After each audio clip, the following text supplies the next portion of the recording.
मेरा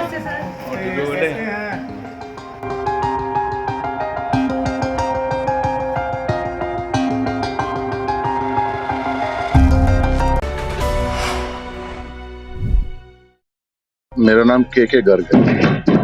मैं भारत लोक शिक्षा परिषद का ईस्ट दिल्ली चैप्टर का उप प्रधान हूँ। एकल एक्चुअली एक अभियान है जिसमें यह प्रयास किया जाता है कि ग्रामीण क्षेत्र को नगर क्षेत्र से कैसे जोड़ा जाए। नगर संगठन के साथ मिलकर एक अभियान चलाया गया जिसमें ग्रामीण क्षेत्रों में हम विद्यालय चलाते हैं। इन विद्यालयों का मेन पर्पस है 5 आयाम की शिक्षा देना, जिसमें मेन है शिक्षा, जिसमें बच्चों को गीतों और संगीत के माध्यम से और कविताओं के माध्यम से, खेल के माध्यम से शिक्षा दी जाती है।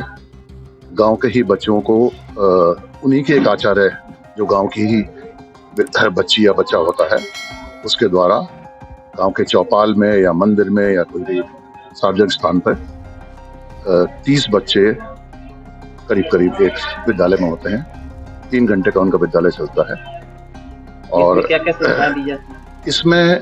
मैंने जैसे बताया कि बेसिक शिक्षा तो प्रोवाइड की जाती है, जिसमें बेसिकली भाषा और गणित और इस टाइप की चीजें बताई जाती हैं।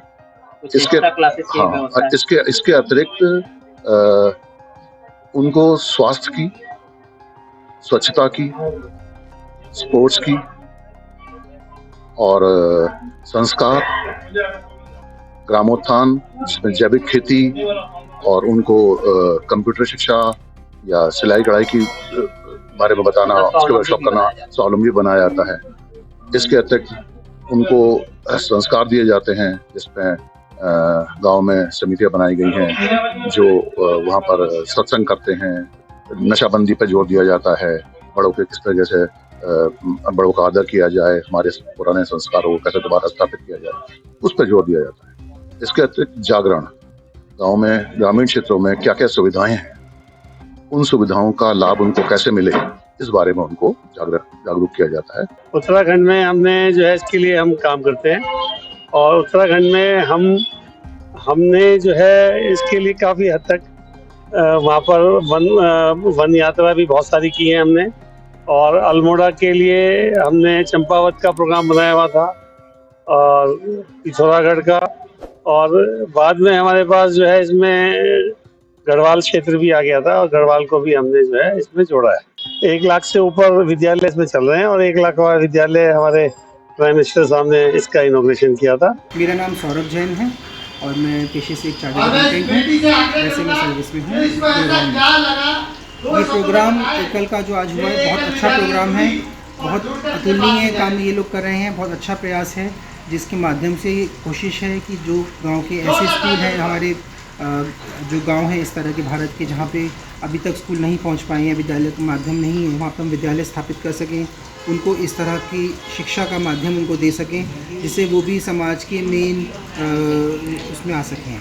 और ये बहुत अच्छा प्रयास है, सराहनीय कदम है। मैं भी इसमें योगदान दे रहा हूँ और मैं सबसे अपील करूँगा कि वो भी अपना योगदान दें। आशा सिर्फ यही करते हैं कि 2024 में नहीं है, आगे 2029 में भी भाजपा ही रहे। और अभी तो सिर्फ 10 से 12 राज्यों में है भाजपा, वो और राज्यों में आए, पूर्वोत्तर में भी आ रही है।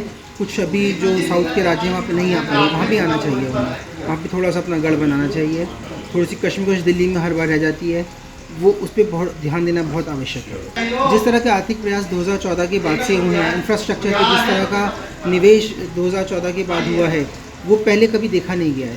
अगर आप कुछ भी यादृच्छिक कंपेयर करेंगे 2014 से पहले और 2014 के बाद, एकदम अलग तरीके से हमने दौड़ लगाई है।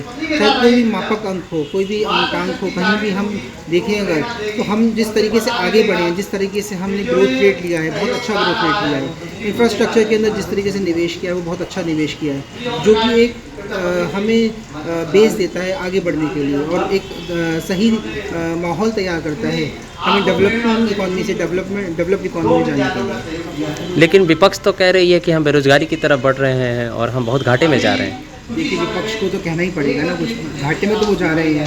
आज जिस तरह से 300 करोड़ से ऊपर रुपये उनके निकल गए तो घाटा तो उन्हें बहुत हुआ है। एकल अपनी स्पीड ले रहा है, जिस तरह से जन जागरण के प्रोग्राम आज जैसे हमारे पूर्वी दिल्ली चैप्टर ने आयोजित किया है, इससे लोग जुड़ रहे हैं। जिन लोगों को इसके बारे में नहीं मालूम था, उन्हें हमारे श्री नीरज राय यादव जी ने इतने अच्छे सुंदर तरीके से समझाया है और लोगों को बहुत अच्छा लग रहा है इसके साथ जुड़ के। और बहुत ये एक राष्ट्र निर्माण का काम है और इसमें जुड़ के बहुत अच्छा लग रहा है। सब लोग खुश हैं, क्योंकि जो लोग अशिक्षित थे वो पहले लोगों की बातों में आ जाते थे।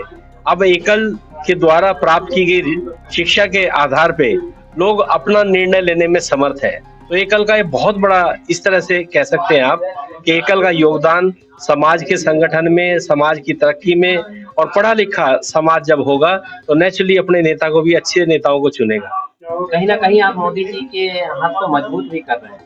देश की इंफ्रास्ट्रक्चर को उन्होंने बहुत ही अंदरूनी तरीके से काम करके आगे बढ़ाया है, इसको कैसे देखते हैं?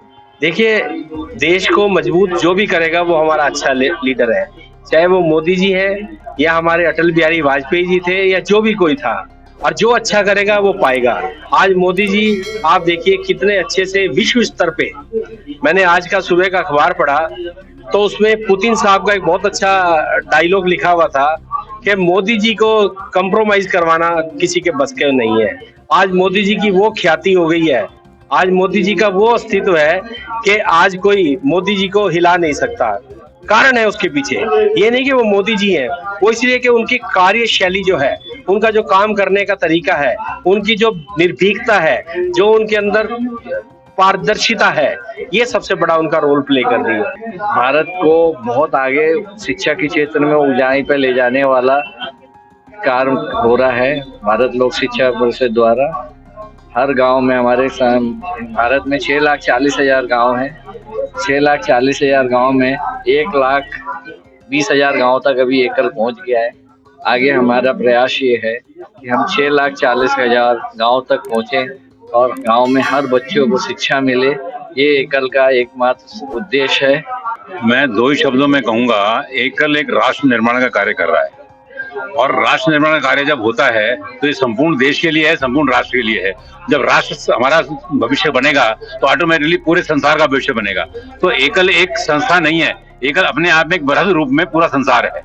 जब एकल आगे हमारा बढ़ जाएगा, बच्चे हमारे शिक्षित हो जाएंगे, बच्चों को रोजगार मिल जाएगा, तो देश तो पता नहीं कहाँ चला जाएगा। तो उसमें चाहे मोदी जी हैं चाहे ना मोदी जी हैं, लेकिन हमारे सब बच्चे, हमारे सब नागरिक उसमें इतने अपने आप में पक्के हो जाएंगे कि वो देश को आगे बढ़ाने में अपना योगदान देते रहेंगे। एकल के बारे में थोड़ा अपने लफ्जों में हमारे दर्शकों को बताएं। All the days I dream about schools. I have only one mission. All the days I dream about schools. And Ekal is fulfilling this. विश्व का सबसे बड़ा शिक्षा संगठन बन गया है, Yes. इसके बारे में थोड़ा इंट्रोड्यूस करें हमारे दर्शकों को। जितना बड़ा बन गया उसको और बड़ा बनाना है। उस स्कूल में क्या क्या सुविधाएं देते हैं आप? स्कूल में मैं नहीं देता हूँ, एकल का मैनेजमेंट है। वहाँ पर 22,000 का एक स्कूल है और वहाँ पर 25 से 30 बच्चे पढ़ते हैं। यदि आपको हमारी वीडियो पसंद आ रही है तो जल्दी से इस चैनल को सब्सक्राइब कर दीजिए, साथ ही बेल आइकन को दबा दीजिए ताकि सारी खबरें आपको सबसे पहले मिल सके। धन्यवाद।